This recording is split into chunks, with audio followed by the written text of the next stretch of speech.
Chapitre 61. Le Mail on Sunday publie la lettre que Meg a écrite à son père. Celle que grand-mère et papa lui avaient conseillé de rédiger. Février 2019. Harry lui dit « Meg, ton père a donné ta lettre au mail. » Pour Harry, c'est le moment. Il ne veut plus entendre parler de protocole, de tradition et de stratégie. Assez, me suis-je dit, assez. Donc dans la lettre, apparemment, ils ont coupé-collé les mots de Meghan pour donner l'impression qu'elle était moins aimante. Il y a eu des interviews avec des experts graphologues qui ont analysé l'écriture de Meg et déduit de la manière dont elle plaçait les barres sur les T ou les boucles sur les R qu'elle était une personne horrible. Franchement, elle écrit très très bien, Meghan Markle. Je sais pas si vous avez déjà vu. Donc ils ont fait plein de trucs bidons en disant qu'elle était trop émotive, qu'elle ne contrôlait pas ses pulsions. Enfin oui, mais c'est que des conneries. Donc Meghan, face à ses calomnies, son expression c'est celle du deuil pur et simple. Son père est mort pour elle. Elle pleurait la perte de son père, mais aussi celle de sa propre innocence. Oui, non mais ça va quoi. Ah, il y a plein de gens qui ont des pères qui sont des connards, écoute. C'est pas grave, hein. On survit. Harry se demande, fallait-il qu'il provoque un divorce ou fallait-il un nouveau décès en parlant de la presse. Quelle était donc devenue toute la honte qu'ils avaient éprouvée à la fin des années 90. Meghan voulait leur faire un procès, moi aussi. Donc ils vont voir l'avocat du palais. Il contacte Charles et William. Tous les deux avaient déjà poursuivi la presse en justice sur des affaires de violation de la vie privée ou de diffamation. Charles les avait attaqués suite à des mémos qu'il avait envoyés à des officiels du gouvernement et William leur avait fait un procès à propos des photos de Kate seins nus. Il s'oppose à ce qu'ils fassent une action en justice. Pourquoi, leur ai-je demandé. Ils m'ont balancé une série de et de Et Harry dit à Meghan, on croirait qu'on fait un procès à un de leurs amis les plus chers. Chapitre 62. William demande à rencontrer Harry pour qu'il parle du fiasco dans son ensemble. Juste lui et moi. Et William dit Meg est difficile. Oh vraiment, elle est mal polie. Elle est agressive. Elle s'est aliénée la moitié de nos collaborateurs. Harry dit que ce sont des rumeurs, les mensonges de ses collaborateurs, les ordures publiées dans les tabloïds. Harry n'est pas d'accord avec lui et William n'est pas content que Harry ne soit pas d'accord avec lui. Donc ils s'engueulent, ils se crient dessus. Harry dit il commence à me faire un peu peur. Il se lève, il va devant lui pour aller dans la cuisine. Et William le suit. Harry se sert un verre d'eau. J'ai rempli un autre pour lui et je lui ai tendu. Je ne pense pas qu'il en ait bu une seule gorgée. Willy, je ne peux pas discuter avec toi quand tu es dans cet état. Il a reposé son verre, m'a de nouveau balancé une insulte, puis s'est jeté sur moi. Tout s'est passé si vite, tellement vite. Il m'a pris par le col, cassant au passage le collier que je portais et m'a projeté au sol. Je suis tombée sur la gamelle des chiens, qui s'est brisée sous mon poids et dont les morceaux m'ont entaillé le dos. Je suis restée là un instant abasourdie, puis je me suis relevée et je lui ai demandé de partir. Vas-y, frappe-moi, tu te sentiras mieux si tu me frappes. Si je quoi, allez. Avant, on se battait tout le temps. Tu te sentiras mieux si tu me frappes. Non, tu seras le seul à te sentir mieux si je te frappe. S'il te plaît, va-t'en, c'est tout. Il est ressorti, mais il n'est pas parti. Je l'entendais dans le salon, je suis restée dans la cuisine. 2 minutes se sont écoulées, 2 longues minutes. Il est revenu, la mine contrite, et s'est excusé. Il s'est dirigé vers la porte d'entrée. Avant de partir, il s'est retourné. Ne parle pas de tout ceci à Meg. De quoi? Du fait que tu m'as sauté dessus? Je ne t'ai pas sauté dessus, Harold. Très bien, je ne lui dirai rien. Bien, merci, il est parti. Donc Harry aimerait appeler Meghan pour lui raconter. Mais une promesse est une promesse. Il faut qu'il en parle à quelqu'un. Alors il appelle sa thérapeute. Elle est assise sur une mine d'or, hein, franchement. Donc il lui dit que sa chemise est déchirée, que son collier est cassé. Il est fier de lui parce qu'il n'a pas frappé son frère. Et il respecte sa parole, il n'en a pas parlé à Meg. Mais il a sorti un livre. Mais peu de temps après son retour, Meghan le voit sortir de la douche et elle est restée bouche bée.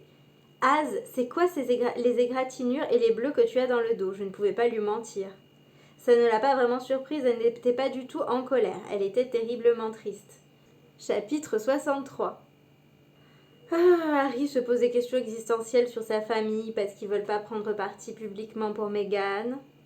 Chapitre 64. Meghan et Harry déménagent à Frogmore Cottage et ils déménagent leur bureau à Buckingham.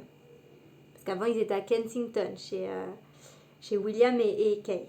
Ils ont des bureaux pour organiser leurs apparitions où ils sont bien habillés, ils font coucou.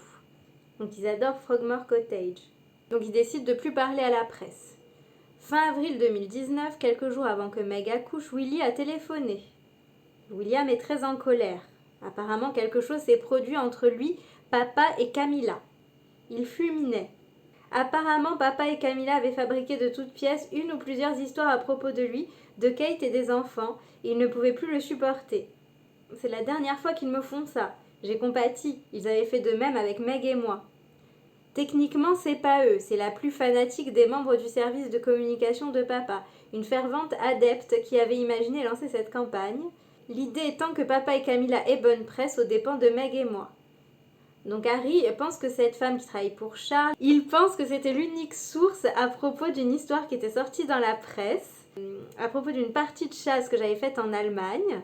Et les articles donnaient de moi l'image d'un baron du XVIIe siècle qui ne bougeait son gros cul que pour aller satisfaire sa soif de sang et de trophées. Bah oui, en fait, pour moi ma seule source c'est le livre et oui. Alors qu'en réalité, je travaillais avec des fermiers allemands à l'abattage de sangliers sauvages pour sauver leur récolte. C'est quoi la différence en fait? Alors, ça aurait été en échange d'une série d'articles à propos du fils de Camilla, lequel traînait à Londres et était à l'origine de rumeurs sordides. Et Harry reconnaît qu'en ce moment, ça arrive beaucoup plus souvent à William d'avoir des rumeurs horribles dans la presse. Tu vois, il avait toutes les raisons d'être fou de rage. Donc un jour, William et Harry sont allés voir Charles et William lui a dit « Comment pouvez-vous laisser une étrangère faire cela à vos fils ?» Papa s'était aussitôt emporté, il s'est mis à crier que Willy était paranoïaque, que nous l'étions tous les deux. Donc il dit c'est pas parce que eux ils ont mauvaise presse et que lui a une bonne presse que c'est la faute de ses collaborateurs. Après il y a eu The Crown. C'en était fini de Charles. Des journalistes ont assuré à William et à Harry que c'est effectivement cette femme qui travaillait pour Charles qui les avait sabotés dans la presse. Et Charles n'est pas content. Il dit grand-mère à sa personne, grand-mère Elisabeth, à sa personne, pourquoi ne pourrais-je pas avoir la mienne? La personne de grand-mère à qui il faisait référence était Angela. C'est celle qui voulait pas donner le diadème. Et il se murmure à propos d'elle qu'elle était très douée pour fabriquer des histoires de toutes pièces. Harry est jaloux de William, mais Charles est jaloux d'Elisabeth II.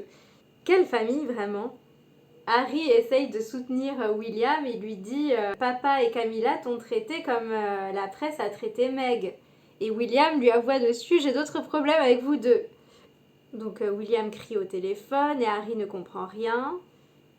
Et en plus il a William sur haut-parleur. William il crie comme un goret là. Et il y a Meghan qui arrive. Du coup elle entend William qui crie sur haut-parleur. Les larmes qui perlaient à ses yeux scintillaient dans le soleil printanier. J'ai voulu dire quelque chose, mais elle s'est figée, elle a secoué la tête. Puis elle a fait demi-tour en se tenant le ventre et est rentrée dans la maison. Chapitre 65. Ils attendent toujours que le bébé naisse. Donc, mais Meghan, elle a dépassé d'une semaine le terme. Alors les médecins de Meg essayent plusieurs remèdes homéopathiques pour déclencher le processus, parce que c'est bien connu que les remèdes homéopathiques fonctionnent très bien. Et oh là là, mais ça marche pas. C'est étonnant. Donc ils décident d'aller à l'hôpital pour voir si tout est en ordre. Donc ils vont à l'hôpital Portland, où ils s'infiltrent dans un ascenseur secret pour être ensuite guidés dans une pièce privée. Donc, et l'obstétricienne dit qu'il faut déclencher l'accouchement. Pendant que Meghan attend que son accouchement se déclenche, Harry respire du gaz hilarant pour détendre l'atmosphère. Il est insupportable. L'infirmière arrive et elle veut donner du gaz hilarant à Meghan, mais il n'en restait plus parce que Harry avait tout pris. L'infirmière a posé les yeux sur la bonbonne, puis sur moi, et j'ai vu une pensée se frayer un chemin dans sa tête. Bon Dieu, le mari avait tout pris. Désolée, ai-je timidement soufflé, mais quel boulet. Meghan entre dans une baignoire, tandis que Harry met de la musique apaisante. Des mantras en sanskrit. Un truc puissant. Pendant l'accouchement, il met des petites loupiottes, les mêmes qu'il avait utilisées pour la demande de mariage. Et il a mis une photo de maman sur une petite table, une idée de Meg. Donc les heures s'enchaînent, l'ouverture du col restait minime, on va tout savoir. Meghan souffre. Elle souffre tellement qu'elle a besoin d'une péridurale. Quoi, ils l'ont toujours pas fait, la pauvre? L'anesthésiste est rentré en toute hâte. Fini la musique, fini les loupiottes, waouh, changement d'ambiance. Il lui a fait une injection à la base de la colonne vertébrale. Mais la douleur a persisté. Apparemment, le produit n'était pas allé au bon endroit. Vous voyez les filles qui accouchent avec une péridurale qui marche pas, ça arrive aussi aux duchesses. L'homme a réapparu et a recommencé. Par contre, elles ont un anesthésiste qui vient. Donc le bébé naît, tout se passe bien. Leur médecin ayurvédique leur avait dit que pendant les premières minutes de sa vie, un bébé absorbe de tout ce qu'on lui dit. Alors murmurez-lui des choses, ce que vous souhaitez pour lui, dites-lui que vous l'aimez, parlez-lui. Moi, quand je suis née, je dormais, on m'a mis une baffe parce que je respirais pas. Donc vous voyez, c'est peut-être vrai ce qu'a dit le médecin de Harry et Meghan. J'ai commencé ma vie par une grosse claque. Et bah depuis, ça va pas mieux. Alors, 2 heures après la naissance de leur fils, ils sont déjà rentrés à Frogmore. Oui, parce que en Angleterre, ils t'expédient de l'hôpital, ils te gardent pas plusieurs jours. C'est bien et c'est pas bien. Le lendemain matin, y a une annonce officielle qui proclame que Meg a commencé le travail, mais le bébé est déjà né. Ah, et il appelle Sarah, donc la femme qui s'occupe de la presse de Charles, et il lui dit « Mais tu sais bien qu'elle n'est plus en travail. Elle m'a expliqué qu'il fallait donner à la presse l'histoire dramatique et pleine de suspense qu'elle exigeait. » « Mais ce n'est pas vrai, ai-je rétorqué. Ah, la vérité n'avait aucune importance. Garder les gens en haleine, c'était tout ce qui comptait. Oh là là. Quelques heures plus tard, je me suis retrouvée devant les écuries de Windsor pour annoncer au monde « C'est un garçon ». Et quelques jours plus tard, on a dévoilé son nom, Archie. Les journaux se plaignent que Harry les a pas prévenus comme il fallait. Donc Harry, il leur dit qu'ils aillent caguer.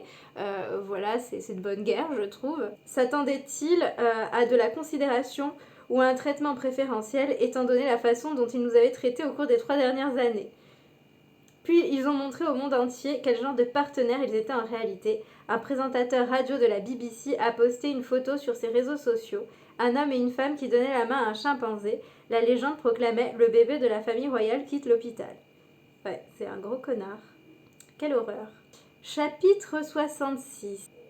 Donc Harry va voir Elisabeth et il lui raconte tous les trucs de la presse.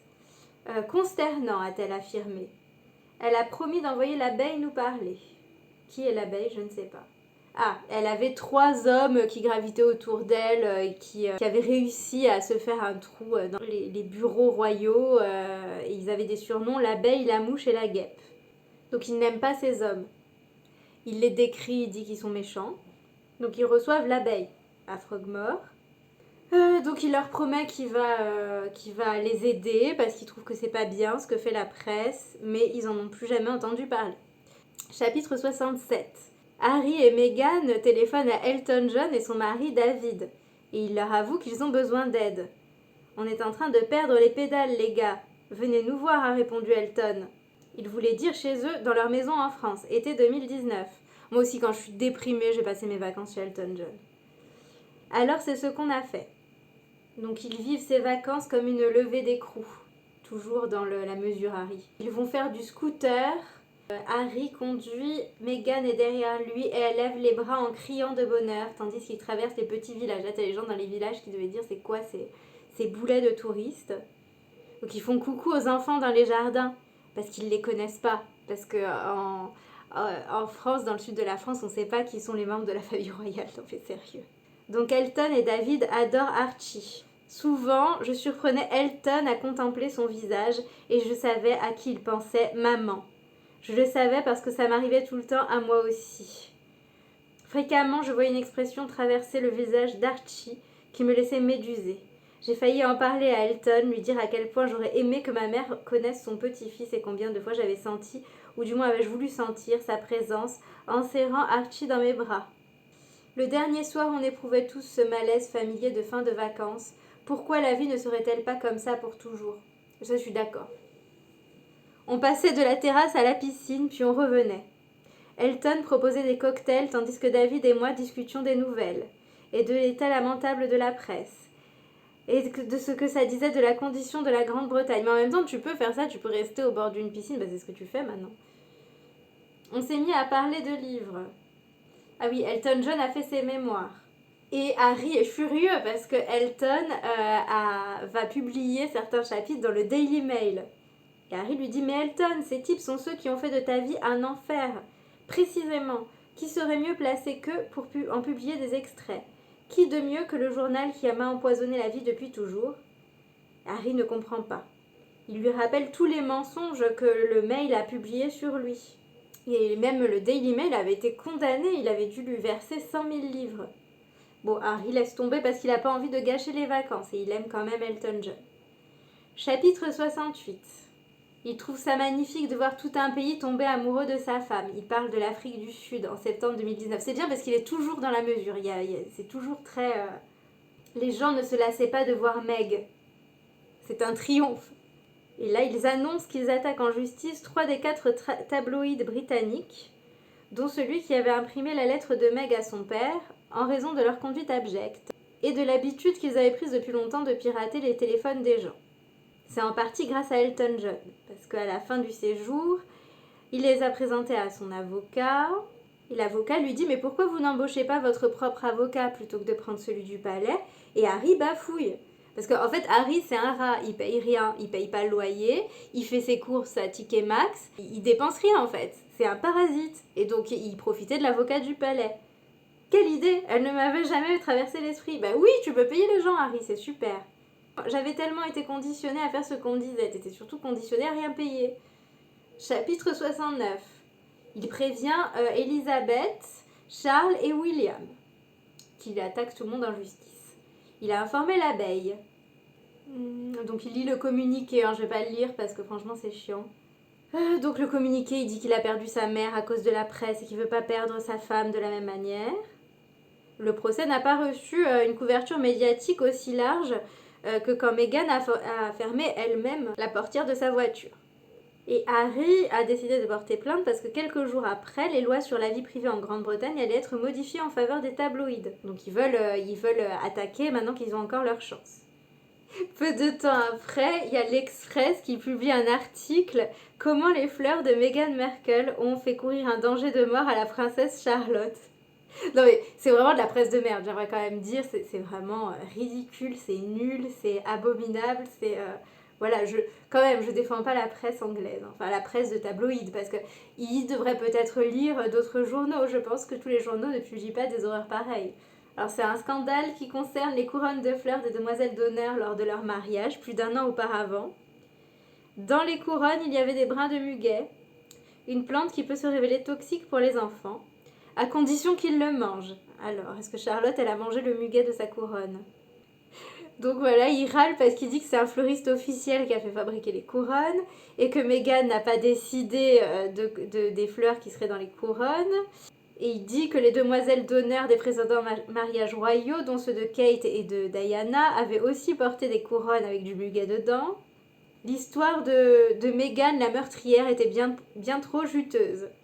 Sur la photo illustrant l'article, on voyait ma pauvre petite nièce coiffée de sa couronne, le visage grimaçant, comme s'il était au paroxysme de l'agonie, ou sur le point d'éternuer. Juste à côté, un portrait de Meg où celle-ci affichait une indifférence totale devant la mort imminente de cet angélique enfant. Oh là là. Chapitre 70. Il est convoqué par le palais de Buckingham. Un déjeuner avec Elisabeth et Charles. Il a reçu un courrier de l'abeille, dont le ton n'était pas « Cela vous dérangerait-il de passer nous saluer ?» C'était plutôt « Ramenez votre cul vite fait ». Il enfile un costume, il saute dans la voiture. Quand il arrive, il voit l'abeille et la guêpe. Une embuscade. J'avais cru me rendre à un repas de famille, apparemment non. Donc il se fait engueuler par Charles, qui lui dit que son action judiciaire cause des dommages énormes à la réputation de la famille. Donc Harry se défend, il dit oui, vous les avez traînés en justice, pourquoi pas moi, blablabla. J'ai l'impression de lire la même chose depuis 300 pages en fait. Il y a des commentaires sur les pages web des 3 palais. Ils n'ont pas été supprimés. C'est des personnes publiques et il y a des gens débiles qui mettent des commentaires. Il faut jamais lire les commentaires, Harry. Il cite des tweets méchants, il cite des tweets racistes. Et Harry en veut à son père, et etc. de ne pas avoir fait de commentaires en public ou en privé. Bah si, en privé, ils ont tous dit que c'était horrible. Je savais comment il rationalisait la question en prétendant que c'était des écarts différents du traitement qu'on avait infligé à Camilla ou à Kate. Il dit qu'il y a des data analystes qui se sont penchés sur les commentaires et qui ont dit que c'était pire que ce qu'avait subi Kate ou Camilla. Mais en même temps, à l'époque où Camilla avait mauvaise presse, il n'y avait pas les réseaux sociaux, donc forcément. Donc là, il explique que une tonne d'études démontrent que les moqueries et la haine publique sont très mauvaises pour la santé. Oui, bah oui, c'est bon. Et Harry regarde grand-mère puis les autres personnes dans la pièce et il leur dit que Meg et lui ont affronté une situation tout à fait unique et qu'ils sont livrés à eux-mêmes avec une trop petite équipe, trop jeune et sous-financée. Il veut du pognon. Oh. Il y a l'abeille qui dit « Ah oui, mais on n'était pas informés ». Et Harry il dit « Si, je vous l'ai dit ». Et grand-mère s'est tournée vers l'abeille. Est-ce vrai? Il l'a regardée dans les yeux. « Votre Majesté, nous n'avons jamais reçu la moindre demande de soutien. » Oh, le menteur! Oh! C'est méchant pour les abeilles de l'appeler l'abeille. Hein. Chapitre 71. Octobre 2019. Meghan et Harry vont à un gala en l'honneur des enfants qui souffrent de maladies graves. Moi, je trouve ça fantastique ce qu'ils font comme travail, franchement. Donc, Harry est parrain de cette association depuis 2007. Et c'est toujours un événement bouleversant. Harry doit remettre un prix à un enfant. Et il est submergé par l'émotion, parce qu'il se dit que lui, il a un enfant en bonne santé, c'est pas le cas des gens ici. Il est un peu stressé quand il parle. Et William lui envoie un texto, en lui disant « Tu as l'air surmené ». Il lui dit « Non, ça va. J'ai été submergé par l'émotion ». Et William lui dit « Non, tu ne vas pas bien ». Il lui dit qu'il a besoin d'aide.